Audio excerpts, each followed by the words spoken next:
ఇవన్నీ కూడా అవయవానికి మనకు ఆక్సిజన్ బాగా ఉండేటట్టు రక్త ప్రసరణ చేసి మనం అన్ని అవయవాలకు వచ్చేటట్టు.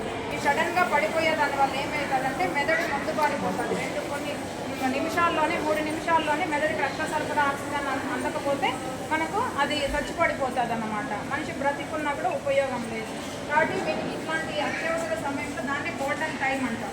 ఈ గోల్డెన్ టైంలో 1 నిమిషం లోపల మనం ఈ విధంగా వేయడం వాళ్ళు చెప్పినట్టు మనం ఆ విధంగా గుండెకు స్పందన చేస్తే అది హృదయం మళ్ళీ కొట్టుకోవడం ఆరంభిస్తుంది. దానివల్ల మనకి ప్రాణాపాయం తగ్గుతుంది. ఆ లోపలే 108కి ఫోన్ చేసి మన వాళ్ళందరి చుట్టుపక్కల ఉన్న వాళ్ళకి నుంచి మనము హాస్పిటల్ తీసుకుపోతే వాళ్ళని కాపాడినట్లు అవుతుంది. సో అది అందరికీ తెలియాలని. అర్థమైందా? ఇప్పుడు మీరందరూ కూడా చేయగలుగుతారా? అర్థమైందా? ఎక్కడ గుండెకి ఇక్కడ ఉంటుంది కదా, మెత్త భాగం వస్తుంది కదా అక్కడ. సో మేడం వాళ్ళు ఏం చెప్పినారు, చేతులు ఇక్కడ అరచేయి భాగం ఒక్కటే మనం పట్టుకోవాలా. ఇలా చేతి మీద చేయి వేసుకొని ఆ గుండెను మళ్ళీ అక్కడ నొక్కాలి. ఇట్లా మనం గట్టిగా నొక్కినట్లు చేస్తే అది కొంచెం స్పందన అవుతుంది. ఆ స్పందన అయినప్పుడు మనకి గుండె కొట్టుకోవడం వస్తుంది. అర్థమైందా? అప్పుడు రక్త సరఫరా ఆగుతుంది. రక్త సరఫరా వెళ్ళిన తర్వాత మెదడుకి చేరుతుంది. అప్పుడు ఆ మనిషి కొంచెం మేల్కొనే అవకాశం ఉంటుంది. ఆ లోపలే మనం 108 ఫోన్ చేస్తే ఆరోగ్యంగా ఉండే అవకాశాలు ఉంటాయి. ప్రాణాపాయము చాలా వరకు మనం తగ్గించినట్లు మీరే కాపాడినట్లు ఉంటుంది. కాబట్టి ప్రతి ఇంట్లో ప్రతి మహిళ ఈ విషయం తెలుసుకుంటే ఆ కుటుంబం ఆరోగ్యంగా ఉండే అవకాశం ఉంటుంది. కాబట్టి మనము చిట్చాట్గా ఏదో మాట్లాడుతుంటాం ఇంటికి పోయినప్పుడు.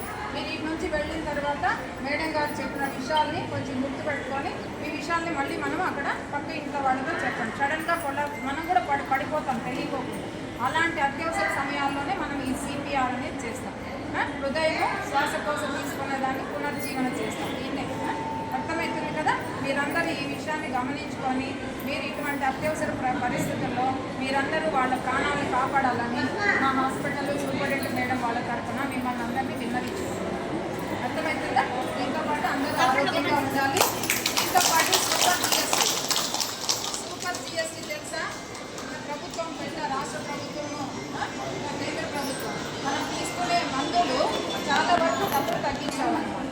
దాన్ని ఆదా చేసుకునేదానికి. కాబట్టి మీరందరూ కూడా ఆ మందుల ధరను కనుక్కోండి. ముందు 100 రూపాయలు దానికి 7 రూపాయలు 10 రూపాయలు ధర తగ్గింది. కాబట్టి మీరందరూ ఆలోచన చేసుకొని మనమందరూ ప్రతి ఇంట్లో బీపీ షుగర్ చెప్పుకుండే వాళ్ళే ఉన్నారు. ఆ డబ్బులు తగ్గింది. ఆ డబ్బులు ఆదా చేసుకొని మనము కుటుంబంలోని ఆరోగ్యపరంగా అభివృద్ధి చేసుకునే అవకాశం మన ప్రభుత్వం కల్పించింది. మీరు గుర్తించుకొని మందుల షాపులు అడిగినప్పుడు మన ప్రభుత్వం కల్పించింది కదా, దీనికి జిఎస్టీ లేకుండా మీరు జిఎస్టీ లేకుండా ఇవ్వండి అని అడగండి అందరూ.